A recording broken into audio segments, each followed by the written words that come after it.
Audio can add a lot of drama and weight to simple actions.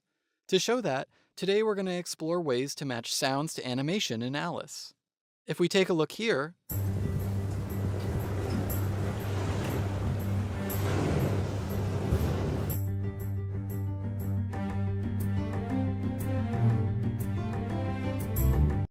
the playing card takes a few steps on his ship but makes no sound.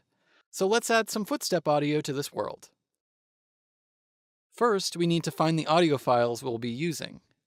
Let's go to Project, Resource Manager, and Import Audio to find our audio files.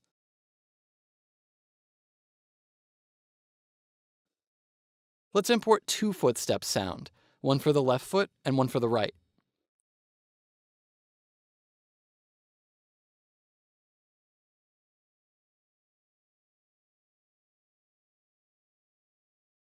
Now, let's find the code that makes our playing card walk.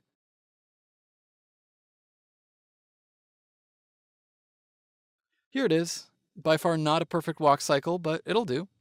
There's already a do together here, so all we need to do is drag our play audio procedure into that same do together.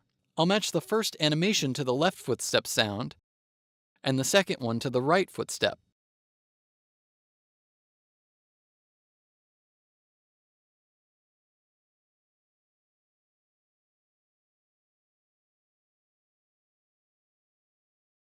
Let's test it out.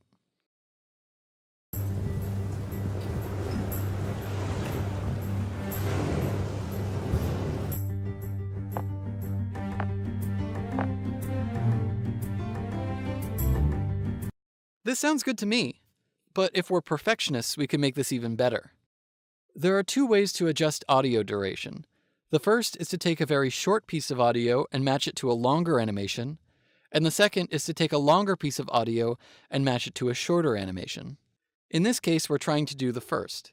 The length of any animation when not given a specific duration will default to 1 second. In our case, you can see the animation is 1 second, and the sound is around 0.83 seconds. As you can hear, the sound of the footstep seems to come ever so slightly before the feet actually land on the ground. We can fix this by doing this. Let's go to the code again to get our play audio procedure. What we'll do is create a do in order inside of our do together.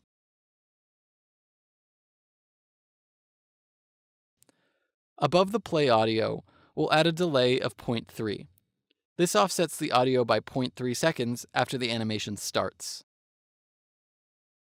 You'll probably need to experiment to get a timing to your liking. Let me just quickly fill in the rest here. Great, all set. Let's try it out now.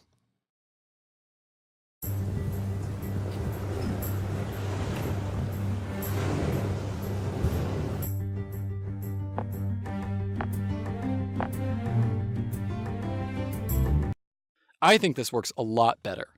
Don't be afraid to experiment with your audio lengths and using delays to figure out the perfect timings for your sounds. Now, what about the second way to adjust audio, where the audio source is too long for the animation? For the sake of this tutorial, let's say that, for some reason, on the playing card's first step, he shrinks, and we want to add a shrinking sound to accompany that. First, let's set up the resize code.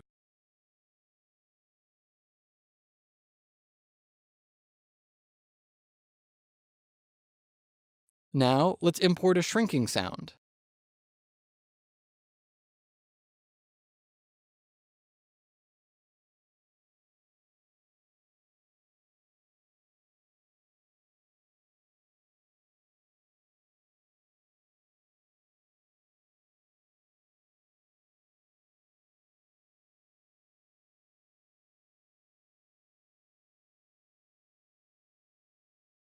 As we can see, this sound file is a little bit over 2 seconds, while the animation is still 1 second. If we play it,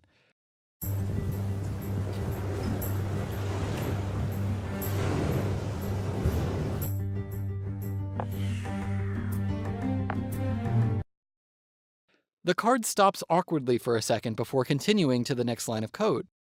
To change this, we can open the Custom Audio Source tab and shorten the length of our sound from 2 seconds to 1 second, the same length as our animation. Let's try it out now.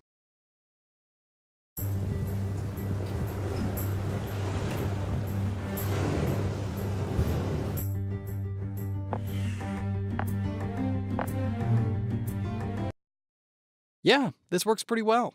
Again, not all audio is the same, so don't be afraid to experiment with the audio lengths. Even adjusting it by very small amounts will help you find timings you like for your sounds.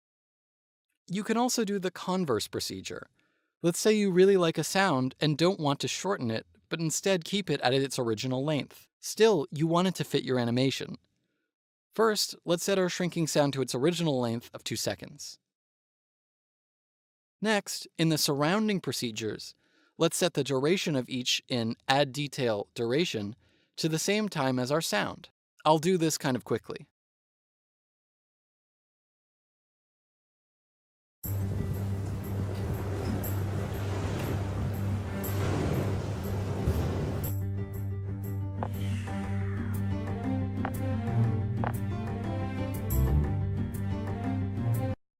Great! The card still continues to move even though it's slowed down, giving it a more natural look. Thanks for watching, and I hope this video helped giving a grounding for matching sounds to your animations.